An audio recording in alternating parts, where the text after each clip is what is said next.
मुझे कोई समझता नहीं। जो हम अपने जीवन में चाहते हैं वो हम हासिल नहीं कर। कभी भी अपने को कमतर ना समझे। क्या करें समझ ही नहीं आता। हमारी जनरेशन अक्सर ये बात करती है कि हम वो जनरेशन है जिन्होंने अपने पेरेंट्स की भी सुनी और जो अपने बच्चों के भी सुनी। और कहीं ना कहीं मुझे ये लगता है कि इस जनरेशन में वो बातें हैं जो शायद हमारी जनरेशन में नहीं थी। पर आप भी बच्चों कहीं ना कहीं कुछ चीज़ों से जूझ रहे हो, कुछ चीज़ों से उलझे हुए हो। तो आज की ये वीडियो आप बच्चों के लिए है कि आपकी जो ये उलझन है वो मैं कुछ हद तक सुलझाने की कोशिश करूंगी। उन कुछ मुद्दों पर बात करने की कोशिश करूंगी जिनसे मुझे लगता है कि आप कहीं ना कहीं जूझ रहे होते हो। मैं Anshu Pandey, counselling psychologist, founder of Antarman, जिसका सिर्फ एक ही मकसद है, balance the colours of your life. मुझे कोई समझता नहीं, ये आप बच्चों की सबसे बड़ी प्रॉब्लम है, या बोलो सबसे बड़ी लाइन है, जो आपको ऐसा लगता है कि मुझे कोई समझता नहीं। और कहीं ना कहीं मुझे भी ऐसा लगता है, कई बार आपको ठीक से समझा नहीं जाता। लेकिन एक बात, जब भी कोई हमें समझता नहीं ऐसा होता है तो उसके पीछे एक और तथ्य छुपा होता है कि शायद हम अपनी बात को ठीक से समझा नहीं पा रहे।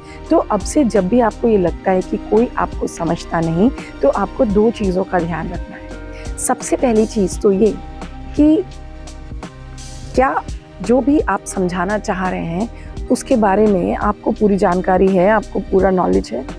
अगर आपके पास उस चीज़ के बारे में, उस सारे फैक्ट्स के बारे में ठीक से पता होगा जिसके बारे में आप बात करना चाह रहे हैं, तो आप अच्छे से अपनी बात को रख पाओगे। होता क्या है, कई बार कहीं ना कहीं हम खुद भी कंफ्यूज्ड होते हैं, और जब हम खुद कंफ्यूज्ड होते हैं और कंफ्यूज्ड स्टेट में सिर्फ 2-3 चीज़ों को लेकर के बात करने जाते हैं, तो वो बात हम खुद ही क्लियर नहीं कर पाते। तो सबसे पहली चीज़ है कि अपनी चीज़ों को क्लियर करो। जब आप अपनी बात रखते हो और उधर से कुछ काउंटर क्वेश्चंस होते हैं और आपके पास आंसर नहीं होता, तो हम थोड़ा सा चिड़चिड़े हो जाते हैं। उधर से थोड़ी सख्त आवाज़ आती है, हम और चिड़चिड़े हो जाते हैं और बात वहीं ख़त्म हो जाती है। बात किसी अलग टेंजेंट पे चली जाती है कि आप मुझे समझते नहीं, या तुम चीज़ों को समझते नहीं। तो जो हमारा पर्पस था जिस बात को समझाने का, वो बात वहीं रह जाती है। इसीलिए फैक्ट्स को लेकर के आना ज़रूरी। दूसरी सबसे इम्पॉर्टेंट चीज़ वो है आपका टोन।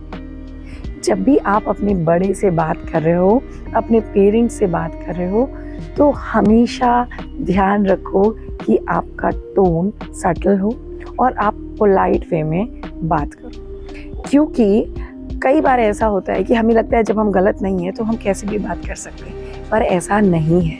कम्युनिकेशन का सबसे इम्पॉर्टेंट स्किल होता है टोन। जब आप अपने बड़े से बात करने के लिए जा रहे हो और आप अपनी बात को विनम्रता से रख रहे हो, पोलाइटली रख रहे हो, चाहे वो कितना भी गुस्सा करें, तो वो धीरे धीरे आपकी बात सुनने के लेवल पे आते हैं। लेकिन अगर उनका टोन खराब हुआ और उसी पर आपका भी टोन खराब हो गया, तो बात वहीं पर ख़त्म हो जाती है। इसीलिए हमेशा ध्यान रखो कि आपका टोन पोलाइट हो, क्योंकि टोन भी ना एक स्किल है, कम्युनिकेशन का बहुत इम्पॉर्टेंट स्किल है। और एक बात हमेशा याद रखना कि हमारा बात करने का तरीका, हमारा टोन बड़े से बड़े बिगड़ते हुए काम को बना सकता है, या बिल्कुल बने हुए काम को भी बिगाड़ सकता है।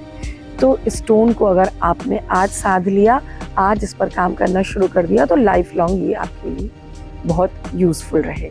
कई बार ऐसा होता है कि जो हम अपने जीवन में चाहते हैं वो हम हासिल नहीं कर पाते। बहुत मेहनत की, IIT निकालना था, बहुत मेहनत की, नीट निकालना था, नहीं निकल पाई, UPSC निकालना था, नहीं निकाल पाई। कोई बात नहीं, आपने कोशिश की, आपने अपना 100% दिया, ये इम्पॉर्टेंट है। अगर आपने अपना 100% दिया है और वो चीज़ नहीं हो पाई, तो इसको ऐसे समझना कि अगर अपने मन का हुआ तो अच्छा, और अगर अपने मन का ना हुआ तो और भी अच्छा। क्योंकि जब आपके मन का नहीं होता है ना, तो उसमें उसकी मर्जी शामिल होती है। खान सर बहुत अच्छा एग्जाम्पल है इसका। खान सर को आप बच्चे जानते भी होंगे। वो जाना चाहते थे फौज में, आर्मी में, वो नहीं जा पाए। कुछ उनके मेडिकल सर्कमस्टांसेस थे जिससे उनका सिलेक्शन नहीं हो पाया। लेकिन क्या वो आर्मी में जाते तो इतने फेमस होते?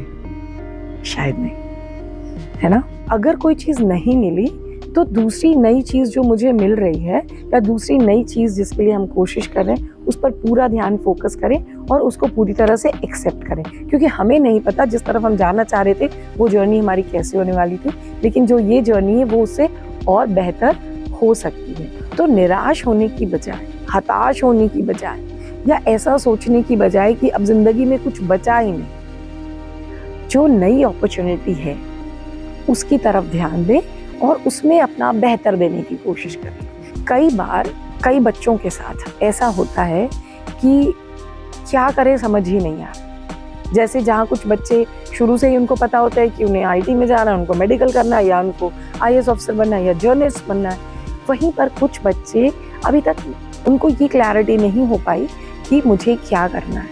ऐसे में भी निराश ना हो, हताश ना हो, क्योंकि आपने देखा होगा कि जब हम ड्राइव कर रहे हैं और फॉग है, हमें दिख नहीं पाता, तो हम कितना चलते हैं?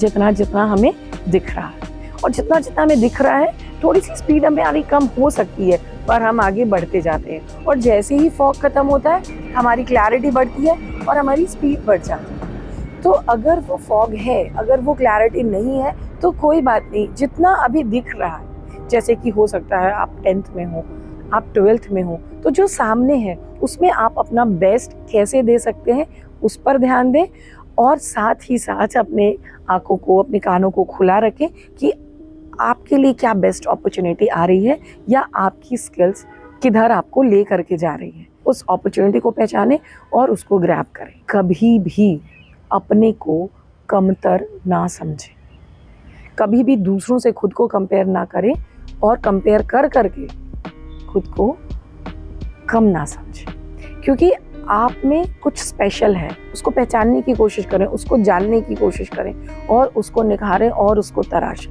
हो सकता है कोई बोलने में बहुत अच्छा है, हो सकता है कोई लिखने में बहुत अच्छा है, हो सकता है कि आप फोटोग्राफी में बहुत अच्छा हो सकता है कि आप बहुत अच्छा गाते हो सकता है आपका सेंस ऑफ ह्यूमर बहुत अच्छा हो। आप किस चीज़ में बहुत अच्छे हैं उसको पहचानें और उसको आगे लेकर के जाएं। कई बार ये हमारा ट्रस्ट खुद पर से इस वजह से भी हटता है कि हमारे आसपास के लोग हमारे बारे में कुछ भी कहते। तो आपके आसपास के लोग आपके बारे में क्या कहते हैं वो उतना इम्पोर्टेंट नहीं है जितना ये इम्पोर्टेंट है कि आप अपने बारे में क्या सोचते हैं। तो अपने बारे में अच्छा सोचें। हाँ, अगर अपने में कुछ कमी लगती है तो उसको ठीक करने की कोशिश करें और उससे आगे निकलने की कोशिश करें, लेकिन अपने को कम समझ के, अपने को छोटा समझ करके, अपने को दीनहीन समझ करके निराश ना हो, हताश। और माता पिता और उन ईश्वर के आशीर्वाद से हमेशा सफलता के पथ पर अग्रसर रहे, यही मेरी शुभकामनाएं हैं। एक बात और, ये 4 टॉपिक तो मैंने आज डिस्कस किए। इसके अलावा जब भी आपके दिमाग में कोई और टॉपिक आता है और जिस टॉपिक के बारे में आप डिस्कस करना चाहते हो, आप प्लीज़ मुझे ज़रूर कमेंट करें ताकि अगली बार मैं उन टॉपिक्स पर भी बात करूं। तब तक के लिए जहां भी रहें, स्वस्थ रहें, खुश रहें।